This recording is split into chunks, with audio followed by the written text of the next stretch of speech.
dating Presidente Rodrigo Duterte arestado para sa kaso ng Crimes Against Humanity. Inilipad na sa dahil.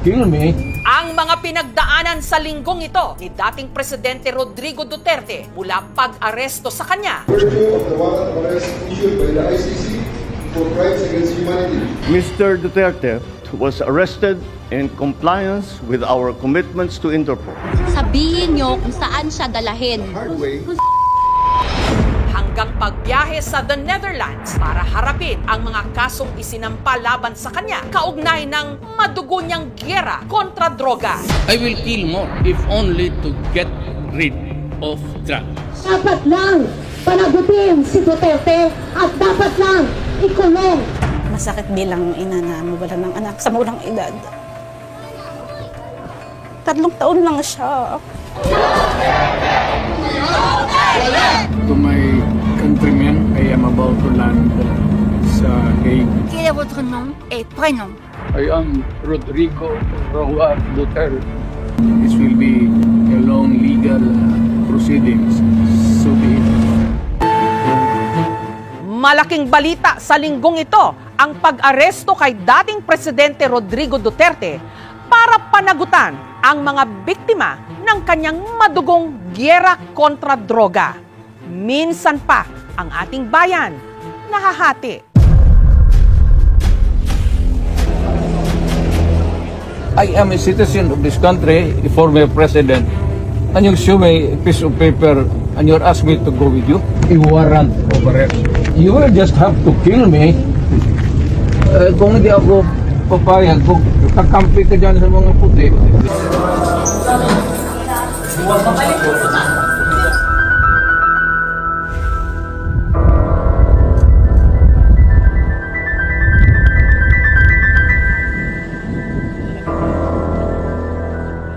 What is the law and what is the crime that I committed? Hindi man lang siya na-serve kung anong kaso kung tina-charge sa kanya ngayon. You're the person who arrested me. May I know the reason why? You're placing under arrest as deputized to me by the PCTC by virtue of the warrant of arrest issued by the ICC for Crimes Against Humanity. Mr. Duterte was arrested in compliance with our commitments to Interpol. Hours before his arrival, Interpol Manila received an official copy of the ICC warrant. This prompted the Prosecutor General of the Department of Justice to serve the warrant. Alam mo, ginawa na siya, alam niya nga yung pamilya niya, yung safety na, kaya mag-alam siya ng war on drugs. Kailan tayo ipilos? Ha? Kailan? War on drugs na pala lang mag-isip ang anak mo, asawa mo, mag-alasal sa kalye. Bigyan mo lang ng due process.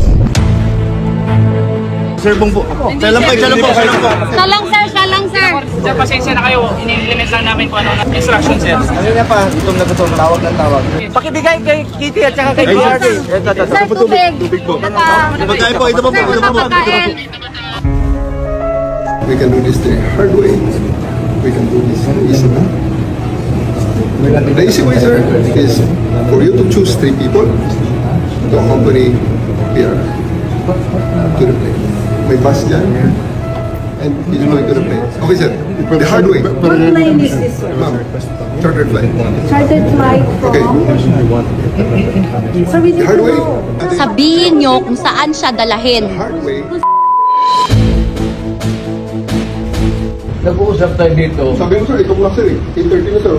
May hinihintay na po ng anak. Hindi, President, hindi darating yan. Kasi hindi mangyayari. Bigyan mo ng pagkakataon. Kasi ayaw na mangyayari. Magdadala ng gabi. Ayaw niyang papasukin. Ayaw niyang papasukin. Grabe, deprivation naman. Abuso naman yan.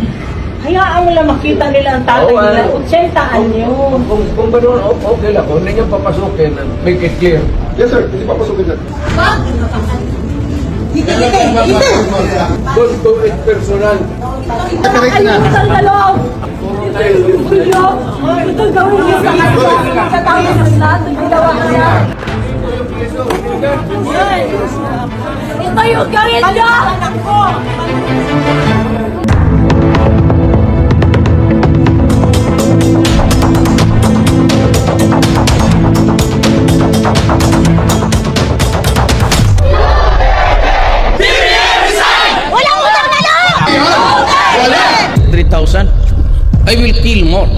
if only to get rid of drugs. Dapat lang panagutin si Duterte at dapat lang ikulong. Kung yung anak niya, nakikita niya yung tatay niya nakukulong.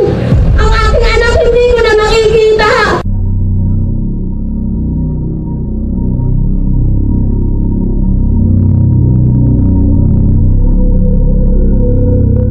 Patay ang isang hinihinalang drug pusher matapos manlaban sa mga pulis. Tinarget daw ng mga otoridad ang suspect matapos baliwalain umano ang oplantokhang ng PNP. Bakit kaya pinagbabaril ni anak ko?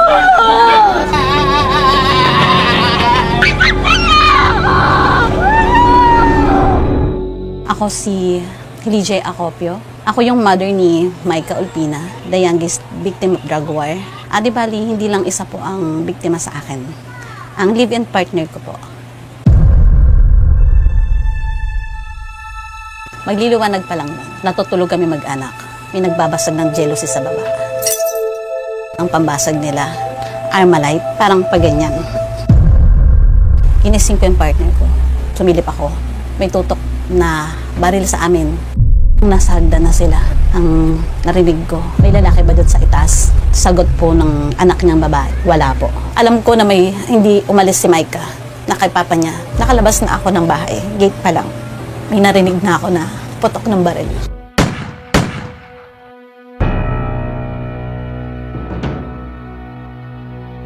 Maya-maya may sumigaw. Partner ko, natamaan niyo na yung anak ko. Magpapakamatay na rin ako. Ganun. Hanggang sa putukan na.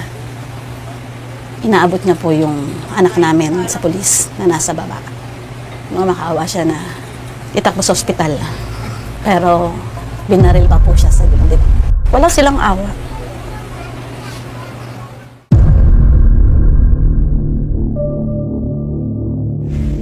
Napa-autopsy ko po siya kay Dr. Fortuna. Kung human shield, dapat ang tama dito harap. Hindi po Ang bala galing po sa ilalim. Nape tagos sa tenga.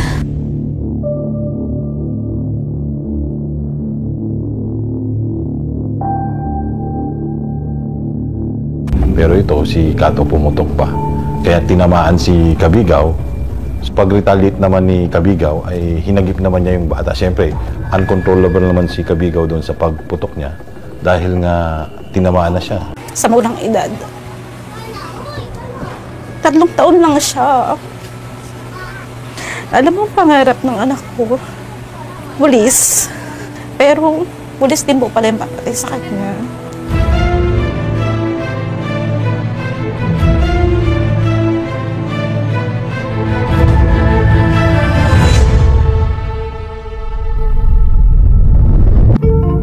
Ako po si Grace Garganta. Biktima po sa amin is yung papa ko po at yung kuya ko.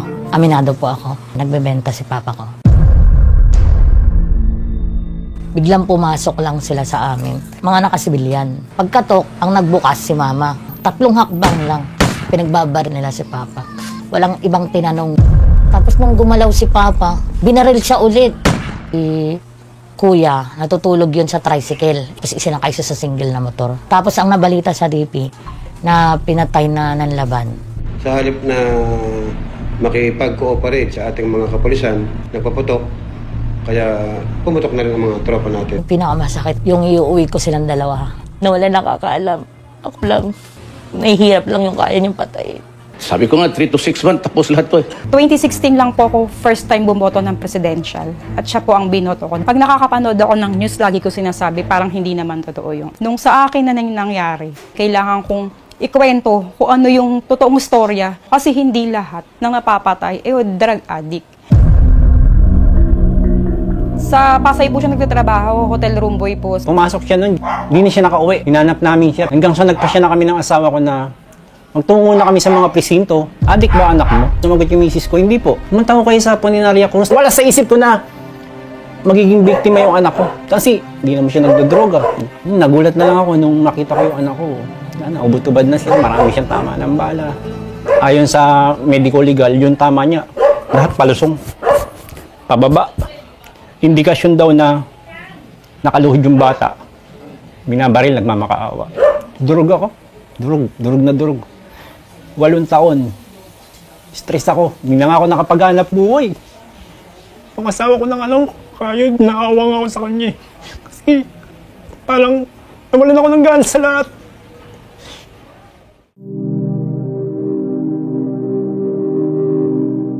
Kumuha ako ng clearance sa barangay namin. Cleared ang anak ko. At totoo lang, kalalaking tao noon.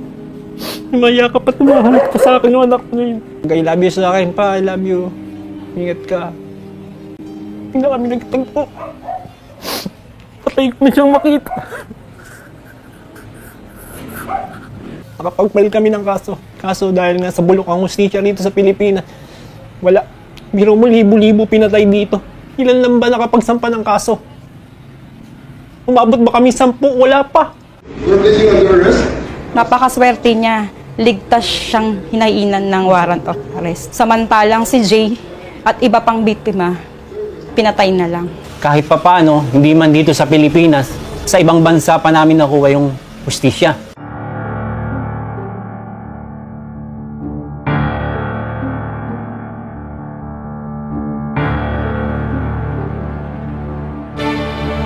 Nakuto yata kayo madalas noon in the past na pagka mga kriminal dapat mamatay or something to that effect.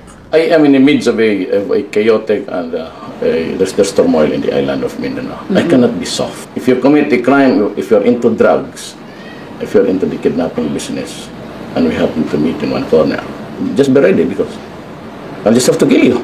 Several weeks after the ho, namamatay yung mga ina-announce nyo sa radyo at sa TV.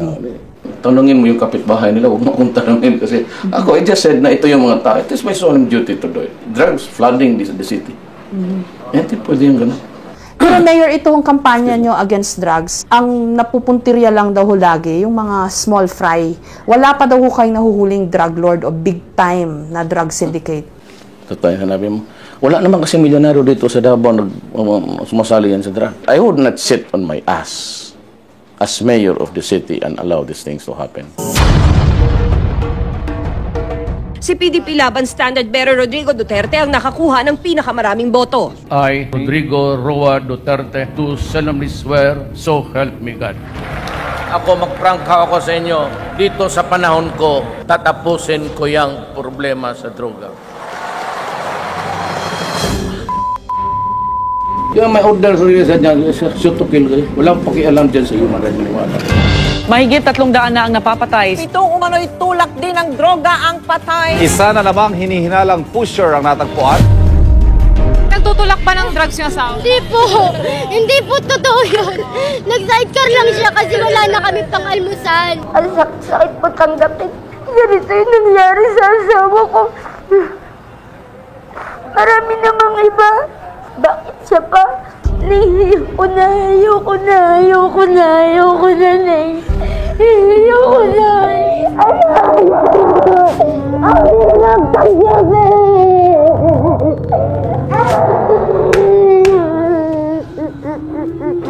Kung ayaw ninyong mamatay, ayaw ninyong masaktan, huwag kayong umasa dyan sa mga pare pati human rights. Hindi nakakapigil yan ng kamatayan. Tapos nandiyan ka, nakabulagtag. And you are portrayed in a broadsheet na parang Mother Mary cradling the cadaver of Jesus Christ. Ayan yung mga yan eh. Magdramahan tayo dito. As of December 22, Mr. President, according to the PNP, almost 1 million na po yung sumurrender. Yes. Over 42,000 arrested. Yes. Pero meron din pong killed na over 2,000 according to the PNP, not to mention the 3,000 to 4,000 na binabanggit pong DUI, deaths under investigation or EJK na tinatawag po ng iba. So ibig sabihin po noon, may mga nagpasko na walang ama, walang ina, Correct. walang kapatid, lolo, lola, tiyuhin. At sinasabi nila, hindi nila tinatanggi ho na user yung kanilang mga mahal sa buhay. Pero hindi naman daw ho nanlaban, hindi drug pusher, pero pinatay pa rin, even yung mga sumurrender. May gusto ho ba kayong sabihin sa kanila? Yes, very much. I said, it's not state-sponsored. Kung sabihin mo, there are about thousands and military men, magtanong ka ng isa dyan. Kung may sabi ba ako, patayin mo na katali o sa likod mo barilin. It's always go out, hunt for them, demand their surrender. If they refuse and present a violent resistance, just kill them. I am only 6 months into the presidency. This is what I got. I will solve the problem the way I know how. The way I solve the problem of Davao. Paano yung mahirap? Bakit? What gave you the right just because you are poor? What gave you the right to with my country? Pag ikaw ay isang leader, dapat may batas kang sinusunod. Hindi ka naman hari eh. Ang binigay sa iyo dyan ay hiram na kapangyarihan na galing sa taong bayan. At meron ring kaakibat yan na batas para sa international community.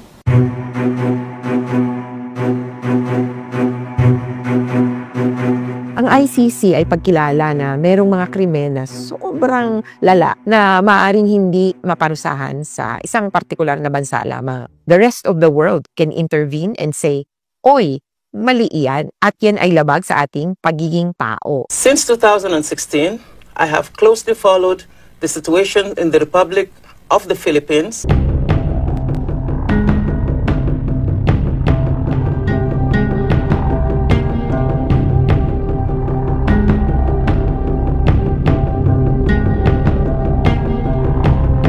Meron akong death squad.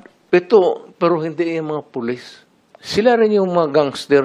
Yung isang Mr. Chair? gangster, utusan ko. Patayin mo yan, kaya kung hindi mo patayin yan, patayin kita ngayon. May rewards po ba yung 7 taong iyon kapag nakakapatay sila? Ay, hindi ma'am, mayayaman yung mga, maraming na mayayaman sa Davao. Sinabi nyo na in-encourage nyo ang PNP na i-encourage yung suspect na lumaban. Yes. Para mapatay, para Yes. masabing nanlaban. Correct. Correct. Para Ito sa very incorrect. Correct, yes. Very incorrect po, Yes. I may say as a It's civilian, not, sa professional police. Kung pabalikin ako, sir, gagawain ko uli yan. I am about to land sa Hague for all of the whatever happened in the past. Ako na yung nag-front sa ating law enforcement. Ako ang managot sa lahat. I will continue to serve my country. So be it. Ganun ang destiny ko. Interpol asked for help and we obliged because we have commitments to the Interpol which we have to fulfill. If we don't do that, they will no longer help us. As of March 17 of 2019 po, hindi na po tayo membro ng ICC. As a general rule po, wala na pong jurisdiction po ang ICC dito sa ating bansa. I would say, hindi tayo membro. Ngayon, hindi tayo kailangang sumunod sa ICC. Ngayon, pero nung panahon na miyembro tayo, kailangan. Kaya si Duterte ay nasa clown ng ganung klaseng investigasyon. Yung binasa kasi ni General Torre, Miranda rights under Philippine law, forgetting the fact na ito po ay foreign judgment po ito. So you have to apply also International Covenant on Civil and Political Rights. So dapat dun ma-include yung reasons for his arrest. Kumpleto, maayos yung itsura ng warrant of arrest. Nandoon yung kinakailangang mga impormasyon ayon sa Rome Statute na rin. Maliban sa hindi pagsunod sa Article 59 ng Rome Statute. At yun ay ang pagdadala kay Duterte sa isang lokal na korte kung saan tatanungin siya kung meron bang naging paglabag ng kanyang karapatang pantao. Hindi yun ginawa ng Philippine government. What do you call it? State kidnapping? And all because mukhang matatalo sila sa midterm elections. Mr. President, sinasabi po nila na ito ay political persecution lamang at may kaugnayan din daw sa 2028 elections. Sasabihin nila yan. But I don't see how that can be political persecution on my part because it was initiated before I even came into the picture. Pinakita ng Pilipinas na merong rule of law na susunod dito sa international law. I-honor nito ang international agreements na kasapi ito. Siyempre, meron pa rin mga taga-suporta si President Duterte. Para sa kanila, isang dago ito.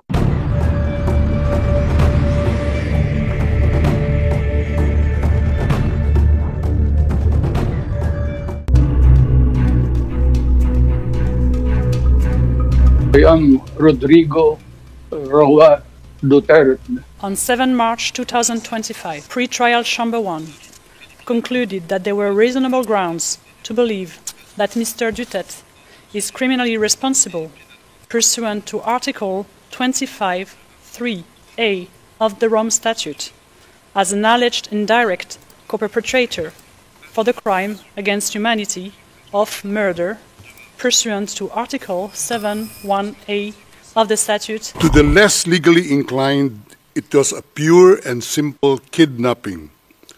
My client was denied all access to the legal recourse in the country of his citizenship, and this all in the nature of political score settling. Given the precipitous arrival of my client, an elderly man with debilitating medical issues, hard of hearing and poor of sight. And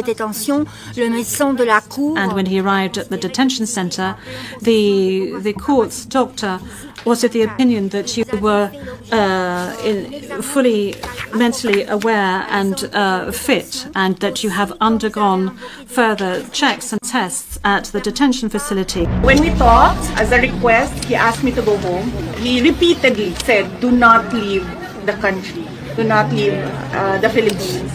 And so I told him na, I know, I understand that. Unfortunately, I am the only one who has a Schengen visa, and I am the only one who is a lawyer.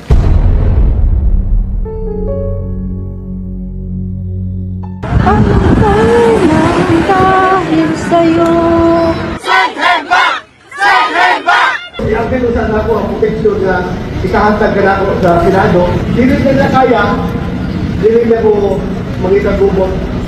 Di ako ihantag kong pabaligon sa nila para kumbanan ako si...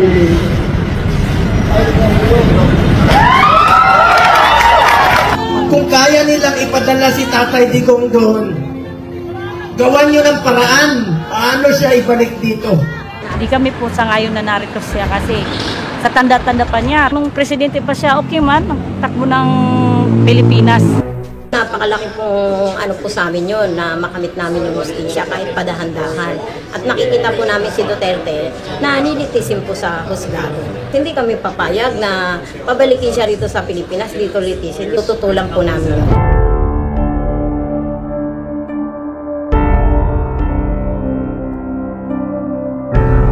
Naisip ko na parang birthday gift na anak ko itong nangyari. Masasabi ko, hanggat buhay din ako. Manatili ako lumalaban para makamit natin yung hustisyang hinahanap natin para sa iyo. Panagutin si Duterte! Tayo mga ordinaryong Pilipino, ang concern natin dito ay kung paano yung mga matataas sa lipunan, mabigyan sila ng accountability pagdating doon sa karapatang pantao, kung paano sila dapat magsilbi sa mamamayan. Tayong lahat, isipin natin, nasan ba ang ating loyalty? Dapat nasa bansa yon, hindi nasa mga personalidad.